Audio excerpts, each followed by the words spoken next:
Magandang araw mga kagulay, welcome back sa akin channel. Greggy Farmer nga po pala ulit to. Bali, update ko kayo dito sa unang harvest mga kagulay. Pero dalawang harvest yun mga kagulay. Kaya ako sinabi na unang harvest kasi nung Lunes ay kinuha lang namin yung mga malalaki. Kasi yung, kumbaga yung mga malalaki lang talaga. Naka 85 kilos kami. Tapos ngayong Miyerkules, bali 2 days lang yung pagitan. Bali pinag-isa ko na lang kaya unang harvest mga gulay bali 285 mga kagulay. Basta bala na kayo intindi mga gulay nung Lunes, Miyerkules ngayon mga kagulay nung Lunes 85. Kaya 85 lang yung kasi yung malalaki lang talaga sadya yung kinuha namin. Tapos iniwan namin yung mga talagang alanganin kaya ayun, ngayong Miyerkules. Tapos sa kasamang, hindi naman kasamang palad mga gulay, kumbaga hindi ko na nakuha na naman uli ng video yung pag-harvest namin kanina kasi walang tagahawak ng camera, tapos ako lang kasi nagbabandel mga kagulay. Kagaina 20 bundle, tapos ako lang tagapili, tagahugas, tagabandel, ako lang din mga kagulay kasi hindi na nga kami kumuha ng tao. Yung 4 na kasamaan natin dito, yun na yung nag-harvest mga kagulay. Bali 3 yung nag-harvest, tapos isa yung yung tagahakot mga kagulay kasi 4 yung kasamaan natin dito sa talong, dito sa ating taniman mga kagulay. Kaya pasensya na mga kagulay baka sabihin kasi ng iba na naman dyan nang dadaya ako kasi wala akong may pakitang aktual. Kasi kaya ko naman ginawan sa Sabado ko na sana sa gagawan, kaso lang second harvest nang pumapatak nun mga kagulay. Kaya kahit na wala akong may pakitang aktual sa inyo mga kagulay ay gagawan ko para sa Sabado. Kasi ang harvest na nito mga kagulay ay Wednesday at saka Saturday mga kagulay.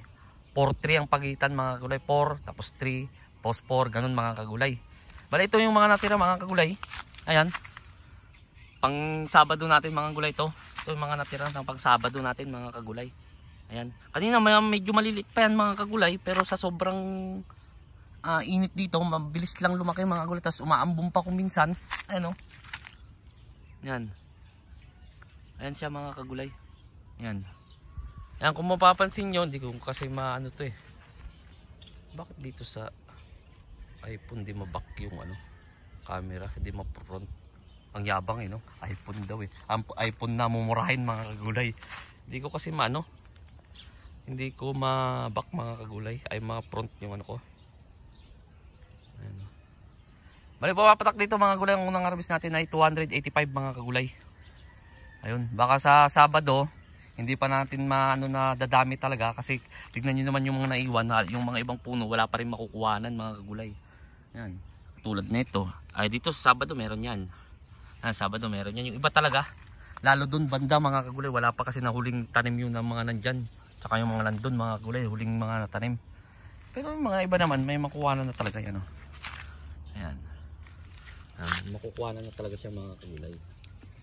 Ayan, ito may ganyan pa mga kulay, ganyan pa lang may uod na mga kulay, hindi ko itatanggi sa inyo. Ito yung saglit lang mga kulay, ito tungkol lang sa pag-harvest sana, kaso lang ay may nakita kasi ako dun sa mga nagtatanong na bakit na minsan wala akong fruit borer. Tapos tinatanong nila yung Optimax ko bakit mabisa sa kanila hindi mga kagulay. Madali lang naman kasi mag-control kung tutusin, tiyaga lang talaga at saka sipag. Kasi ang ginagawa ko umaga at hapon, umaga mga alas 5 basta maliwanag na, may tai-tai yan dito mga kagulay. Hindi ka may pakita may tai-tai yan dito, ibig sabihin may may uod. Halimbawa first timer nyo, ganun na lang pala tandaan nyo, kahit maliliit pa may tai yan dito pag umaga mga kagulay. Kaya kinukuha ko na yung ganito kaliliit. Kaya napansin nyo dun sa sa sinasabi kong Optimax ang gamit ko, nakakaya naman yung mga kagulay. Yun nga lang, tiyaga talaga ang pagkuha ng ganito para mas madali siyang makontrol. Kasi kapag nakapasok na mga gulay, siyempre hindi naman talaga niya mapapatay ng kaya ako sinabing tiyaga lang, kukunin na yung ganito pa lang. Para kapag nag-spray, ay bago mag-spray ay hindi na yung mas mabilis makontrol kumbaga. Yan, yun isingit ko lang mga kagulay Tapos ito, tignan nyo, yan pinagtanggal ko parang shoot borer yan Kaya may ganyan. Kinukuha ko yan tuwing umaga kapag may nakikita ako, pag dinadaanan ko, kinukuha ko kagad mga kagulay.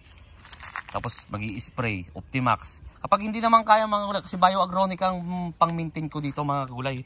Kapag hindi naman talaga kaya na, gamit. Katulad yung sabi ko nakaraan, ewan ko kung nakarampang, basta dito na rin yon, na gumamit din ako ng gold mga gulay, pang protekta lang. Kasi yung gold, systemic siya, kumbaga pumapasok siya mismo sa ano ng talong, hanggang doon sa pinakalubluban ng ano ng stem ng talong, o kaya dito sa ano ng ano, halimbawa ito, pumasok na siya sa ano, siyempre may uod doon. Kapag nangingain siya, ay mamamatay din yung uod. Yun ang ano ko mga gulay. Kaya sinasabi na, yan lang ba ang gamit mo? Sabi na, lagi kong sinasabi, hindi po ako binabayaran ng Bioagronica.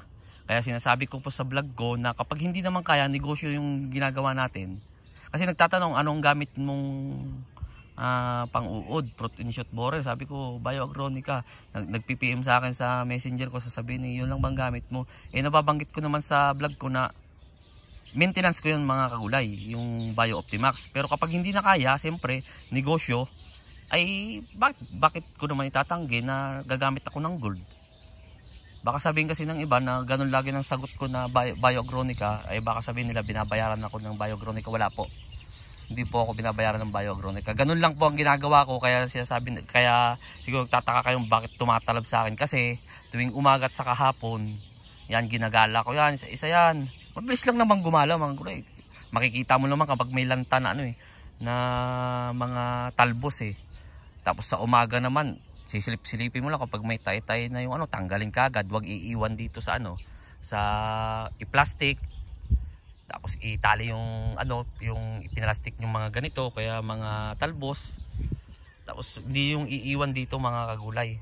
Kaya sinasabi ko na madali lang naman mag-control ng protein shot borer.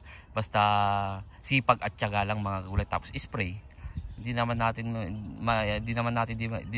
maiwasan talaga mag-spray mga kagulay. Kasi nakagamit na ako dito ng gold, tapos yun nga yung Optimax Formula 1. Yun mga kagulay. So, bali ang unang harvest natin mga gulay, yung pinapaliwanag ko baka maraming malilito. Nung Lunes ay yung mga malalaki lang ang kinuha namin, 85 kilos. Tapos ngayong Miyerkules ay 200 mga gulay. Tapos yung uod, mga nasa 7 kilo. Yan, marami-rami yun, 7 kilo mga kagulay yung may uod. Sana mamayang hapon kukuha ulit ako ng mga ng mga may tamang ganito para sa harvest ko Sabado, o kaya sa susunod pa, kasi ito maliit pa lang ilang days pa to bago ma-harvest, para unti na lang talaga yung tapos sabay mag-i-spray ako. Yun, bali itong vlog na to mga kagulay tungkol sa unang harvest. Yun mga kagulay, malilito na naman, ba't unang harvest? Nag-harvest nga kayo ng Lunes. Hindi, kasi ang paliwanag ko naman doon mga kagulay ay yung mga malalaki lang talaga. Kasi kapag kukunin ko yung alanganin, siyempre bilang magtatanim ng talong, hindi pa talaga yung ganun yung size niya, ay malulugi naman tayo sa timbangan mga kagulay. Kaya yung malalaki lang, kaya 85 kilos lang nung Lunes, tapos 2 araw lang yung pagitan, Miyerkules ngayon, ay yung mga katulad nito, alanganin na naman mga kagulay. Ayan alanganin para sa akin yan. Sabi ko na napagdesisyonan ko na ang harvest na sa Sabado at saka Miyerkules, 4-3 na. Yan. Pero sa iba kinukuha na nila yan ganyan. Naman kasi mga kagulay, bata pa tong talong natin, kaya lalaki pa talaga yan. Ayan lalaki pa yan mga kagulay. Katulad yan. Ayan. Ilang pa lang yan ilang, wala pang isang dangkal mga kagulay. Dumi ng kuko ko. Alanganin kapag kinuha yan mga kagulay. So yung mga kagulay, in-update ko lang kayo dito sa unang harvest na wala akong may papakita, kaya medyo tagal-tagal lang to, 9 minutes na baka kasi mga nagtatanong na naman dyan, yung mga bashers ko na sabihin ba unang harvest ganyan. Basta ganun na yun mga kagulay. Para sa Sabado, second harvest na talaga siya mga kagulay. So ayun mga kagulay, sa bago pa lang sa munting channel ko, huwag nyo kalimutang mag-subscribe. Click nyo na rin po yung notification bell para update kayo lagi sa gagawin kong video tungkol dito sa Maraming salamat po sa legit nga sumusuporta na sa akin. God bless po sa ating lahat.